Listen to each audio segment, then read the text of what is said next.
Bhóthair over fad chuigh glór. Is mise Susie Nélon.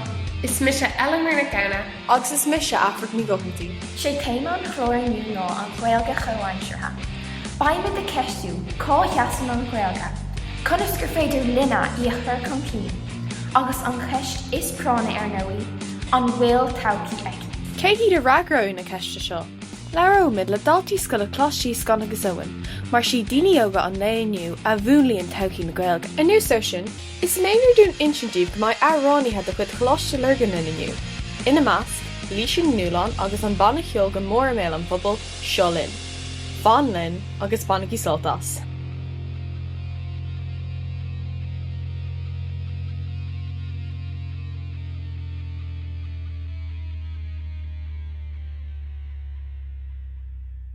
Ní féidir cur chun cín na Ghaeilge meastíní óga a luach an troch déanamh íseán choláiste lurgan. Den is siad asú ar fopceols na cuairteanna as Béarla go Ghaeilge. Ceantas na físeán is rathúla bhfuil acu ná na gobán. Is mór an ionardom an tairní de a bheith iniu. Líisiún í núlán an tanam a bhfuil arthaí. Is dalta scoil í ó chun na Gaillimhe. Tá anmhaint cí le cuasaí Ghaeilge na léitheanta seo agus ba méid curráint ceisna arthaí aniu madidir leis. Tu go líise fáiltear chuig an glór. Conas ar tháinig an smaoinemh dearan na gobán. Arráit an scéal taobh hiúr de a insiún. Bhí méid gobar ar an gafé agus bhí cúpla cupán am agus bhí méid fánach le hain daltaí tíochtarrás ó caiacail na rud ag an sin. Agus bhí cupán agam bhí méid measal leis agus ag cána leis agus tháinig an stúrthir míhall fuil agus tháinig sé an misisiigh den an cupán agus dúirt sé ó sin go jazz agus tháinig sé rás ag an cúpla lá ní sin le I'd say sé cupán rud ag an mar sin so sé tá sé cupán am inis. So bhí sé gur réana le gach ile dalta bhí an so rinne mar sin chuála sé. Ítach simú. Thula méid gur scríbtú na lircií tú féin na? An chud is mú góp agus form níos mú ceir daoine eile nach an póirteach chuirn aíana agus sééis gur réanaach. Ítach. Freistalíonn tú ar bhanscoil an Ghaelach, amos sim ag na daltaí sa Ghaeilge? I máscoil ní bhíon go leir daoine i ggéirí é leirt fiú tá an Ghaeilge an ar aonos bíon máilú chur daoine nach bhfuil ggéirí é leirt ach tá cúpla daoine an tá sa sim acu an just siad ró leisciú é an a bhgéirt I suppose. No táíon sé go mórlam agus nar héims chuig an Ghaeltacht agus rudí mar sin rudín sa bhíon banteach le daoine mar sin bíon an sim acu an. Just I'd say an rud na an scáil bíon glór daoine a chur brú just na na grádanna á agus ní bhíon an nóhan grasp ar an Ghaeilge é héin. An ceapan tú féin go bhfuil taucií ag an Ghaeilge? Nu tú an rá bíon glór éilemh ar an áiteanna agus ní bhíon éon sim ar an áiteanna eile. So Ghaeltacht bhín sé gcónaí beo ach níl sam fanna sé an mar gotá go leir daoine nach chula gur é airt níos mú sé sais cool socha. Chula méid go raibh cuasa saora. All tension an písa fao sin rud ag an dar bhean an Phoebe na? Phoebe, thu me se an ar an tara I mí úl. Tháinig cúpla daoine ó Phoebe go dtí moscáil ar rinne bliana agus rinne siad sais aglah le daoine agus fioch siad agus glór daoine an as eile agus thuúma John rinne muid glór eisteachtar rin le agus bhí fi seán a hafadagin rinne muid sús an scéile éin agus bhí muidir gobar le Paul Mercier ionta rinne sé obair ar an glór telefís Afric so bhí mé an sketch mí ar meid dá an mar gur sé go má ach bhí Paula an as lover le agus bhí na daoine an bhí na daltaí eile bhí an just go hálinn agus bhí sé ansimú an Ghaeilge úsáidir ríist ach le rud igen nach rá banteach le scoil a churbe bhí sé banteach le rudí eisteachta agus bhí an séma goán agus bhí sé wad ní sperbe iní amach chun seomrang. Bhí mé go breis ceir chuirsaach an bheicear ar fálam lína ag Phoebe.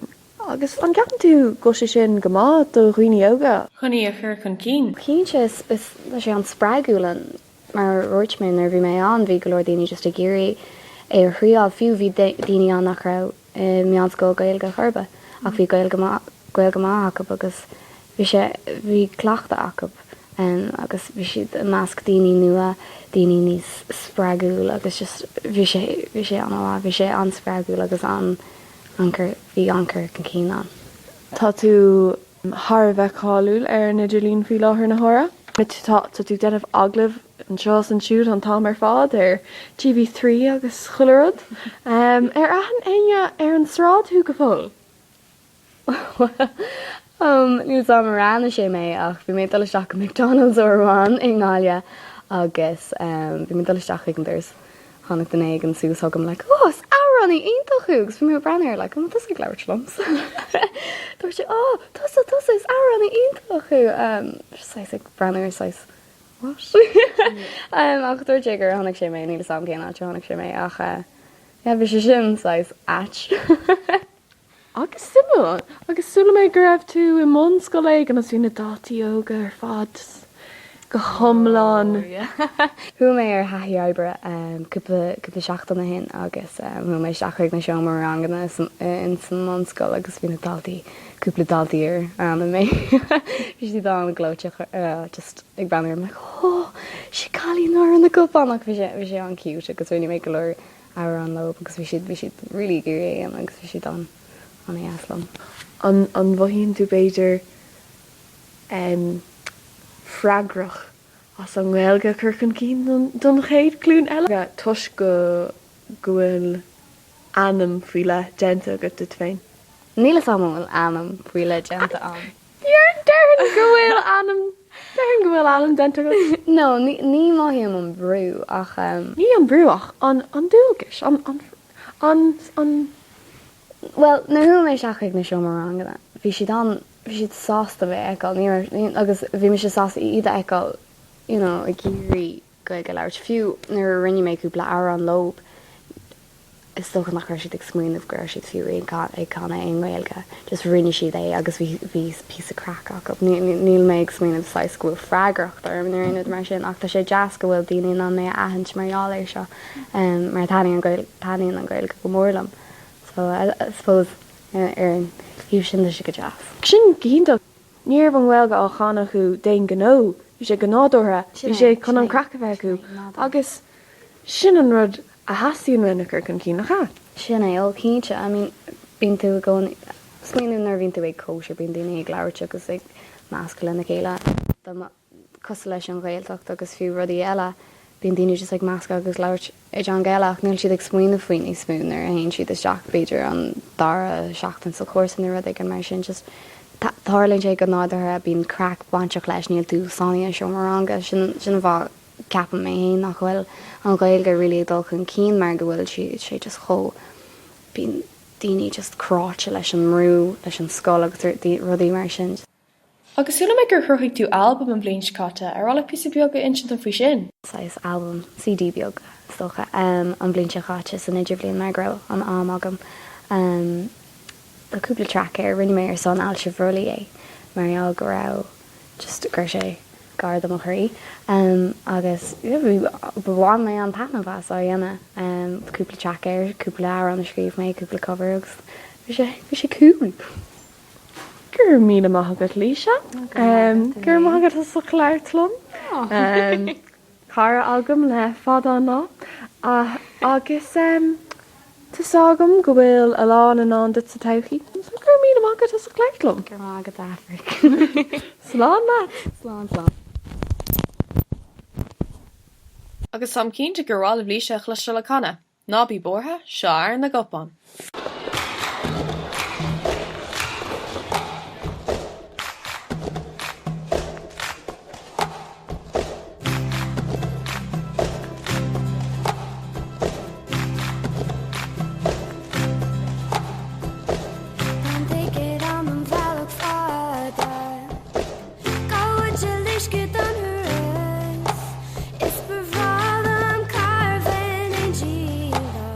Make fog all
Mar de líise ina haglah, sí an chéad glún eile a bhfuil an dúlgaisiirthu an Ghaeilge go mad beo. Agus cad a ceapan daoine aga faoin Ghaeilge, is ceist timúil í sin. Chur mar ceist ar ghaltaí Coláiste Íosagáin agus ón faoina dormaí amlón canúnach se chatte. Well, ceapan ghfuil ahrú mór tar éis tacht ar an Ghaeilge ó cúpla bliana nús. Tá na Gaeltachtaí mar soldaí dúin ar fád níos lú, agus is droch rud é seo.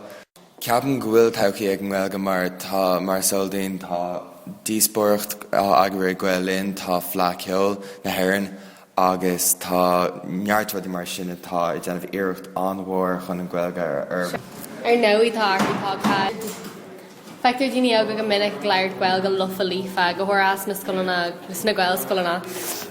Freisin níl an méid céine más an chur ag daoine ar an teanga in ein scoil ar fud na tíras. Ceapan gur céint go bhfuil ahrú áirithe tácain Ghaeilge le daoine. Dá réir sin tá scarúntaigh teacht ar na réigiún éagsúla agus tá mar hamplatá an Ghaeilge óla có déirfo sin ó Ghaeilge na mún agus mud hain an seo ar a Ghaeltach beag Coláiste ag Íosagáin tá múnteirí ó fud na hÉireann an seo againn agus tá Ghaeilge an measca againn ceapan gur dogann sé sríon áirithe freisin ar an teanga. Má leanann sé rá go bhfuil go mbeidh na hathrútha i bhád níos masa, so bhád níos contortacht an teanga. Ceapan go gairíonn sé go mór mar spreagann sé daoine óga chun freastal ar na Gaeltachtaí mar hamplas an Coláiste leir an bra. Ceol mar sin spreagann sé daoine óga chun an Ghaeilge a ólam agus an Ghaeilge a chána. Is rud má ag go pointe tá sé iontu gur fád na daoine óga a go háir a sprága agus a bheith a measc an sort glún sin ach ní dálan go méid gur chóirún a bheith ró ine ag teachtar an gúna ruí seo ag toirliú tuis gur rud gur chóir a bheith ar siúil agus nach rud go mór darlam go méid érán agus rudaí ar siúil as Ghaeilge tuis gur chóirún mar cultúr na hÉireann bheith déanamh sin ar aonas. Tá áirithe ach go bhfuil sé níos spéisiúla do riine i réigiún áirithe an teanga a bheith mar suirt nasc acu ar an ceantar na dagan siad. Ceapan céinte go bhfuil todhchaí ag an Ghaeilge go fadas atá Gael ann beag an Ghaeilge ann mar a dtéim seans go bhfurbhró sé seans go nathró sé ach beag sé léna gcónaí. Is ceist dacréis sin le freagairt ar thaobh bháinte níl an méid céine sima ag daoine in san Ghaeilge agus le ann agus le chléimhniú ach ag an tam céine chunig tú beagnach 7,000 duine ag marseáil ar lámór na Ghaeilge chun an Ghaeilge chléimhniú. Am gur Ghaeilge crí lár na tíre agus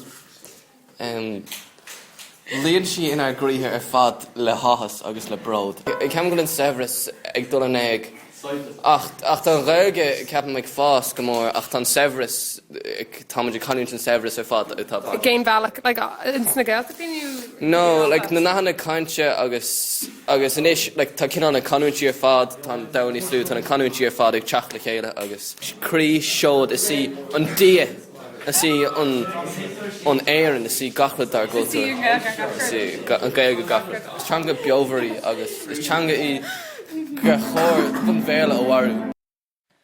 Well, is léir go bhfuil tuairimí an láidir ag Winter Coláiste Íosagáin agus óin. Agus inis a chuirde, buach faointe an chlór, tá tréin cháir na chéadaí ina eile. Ó, nar thula sibh tráchtar go bhfuil. Tám cínte gur thula. Tuairtí mé nodíomh.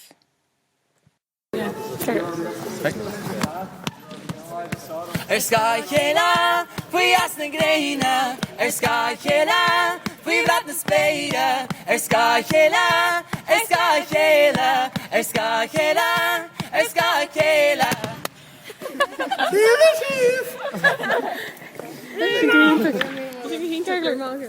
Se, An bhanna ceol seo linn.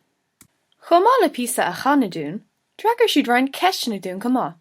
Seo an taglamh lo. Tá cúpla ceist agan canas ar thosaí seo linn. Bhí mas lug mar ag go le Coláiste Íosagáin mar scoilerí agus hééis tamlín thosamór ag cinál ag casa ceolalainn na chéile agus sin thosamór ag cinál ag déanamh astracháin ar Arán go Ghaeilge agus an príomhide an banistóir Basman mar d'arfá Coláiste Íosagáin ná míhall ó fuil thosaigh sesin an ar seola go dtí studio chun tafa déanamh agus tar éis tamil dúirt mar tá sé seo gáilíntach cén fá nach crohamid banna ceola agus sin chuig Mas muid déanamh cúpla gig rinne bliana an blian scáte agus an blian river sin just ní go éfagiú just mar grúpa agus an sin just start muid áir anam dí Oh yeah, because is sé go hínta agus bralainna. Agus cén sprága agah chun na hair ag astrú agus sína. Do na cín a haint ar YouTube le lurgan just dearc na cín a bhín sa charts ag an am nó na cín a bhín daine a géirí a chlostal rí cin popular. Yeah, tá si go mór mé an fphobal tá si fecha gacinne. Magan maidir le cuasaí Ghaeilge tá ag dtíire ar an Ghaeilge Chomhaimseartha agus an gapan sibh go athirtága ar an Ghaeilge le de bliana nús. Tá cínta Tá cinál an mion ag ahrú inis tá daine cinál níos mú tá gur soltahaint as an Ghaeilge seacha sé cinál a bhrú ar daine. Go háirhéile na Coláiste saoire le tá go leir daine tuslú gáin agus tugann sin cinál cúis difriúil cinál meon difriúil go daine seachas a bheith Scóil ag si scóil ag rudí elam de gáin bhear tá sé hard timpplair mar sin I malacha daithníon linn. sé feicú sin is na físeán an tinhd tá gur dhéanamh ná canascoige agus tá NUT nuts. dtíir seach ar an sprí agus bíon siad cairn se leis an Ghaeilge an neartú ceapam an gapan si bhfuil taici ag an Ghaeilge nu an gapan si bhfuil si fábáis tá le bhfuil si dul. Well nuair ecann tú ar nós in an ceolcram runna mar agus míle scoileí is sé chuna ag chuile árán nua chumtha as Ghaeilge ní léon áras arm agam ghfuil tochaí ag an Ghaeilge. Mas meaning tú ar sibse an de mlína cá mai chuile gona a bhí seo mar seo aniu. By sih timp an down by sih run down agus ba an Ghaeilge agé Is fair sin down ship céir é tauchaí na Ghaeilge well sibse an dúil go siúrne mar agus napáisi bhí me bhunscoil inné agus bhí siad san beag pásí bhega agus bhí siad leir na Ghaeilge agus mar sin cean demlína ba siad san aníos ar cóis libse agus just glún in glún eile ag golar agus tóga sé tamil sílam tá tóga sé tamil tarla sé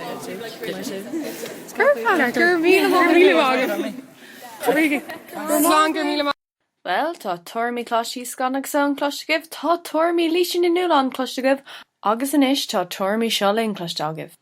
Agus céir é an freagra. Cá mé an Ghaeilge gan demlína? Well, is léir nach fis din céir a bheits an an tauchaí. Ach cínta, is muida, na daoine óga, a bhfuil an freagrat oireann í an iontu. Curmuid cruig leis an glóir inis le Harán seo linn ar scáchéile a bharmid. Slán. Slán libs me se afar mí gohair tú? Elúna Gena. Agus Susie Néron. Slán! Slán!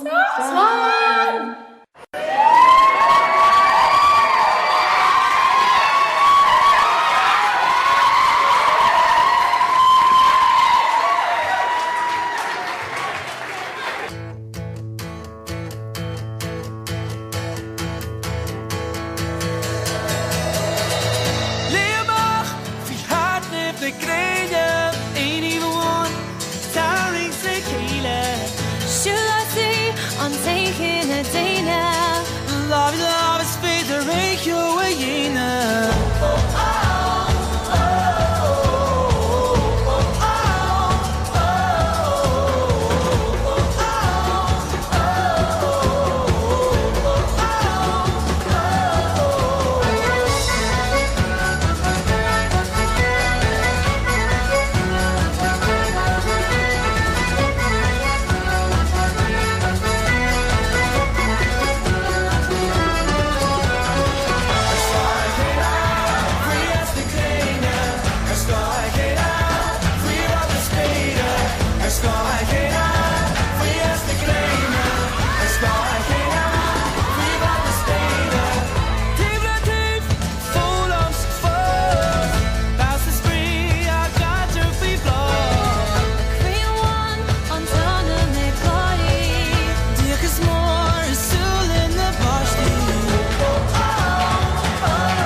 Chéad,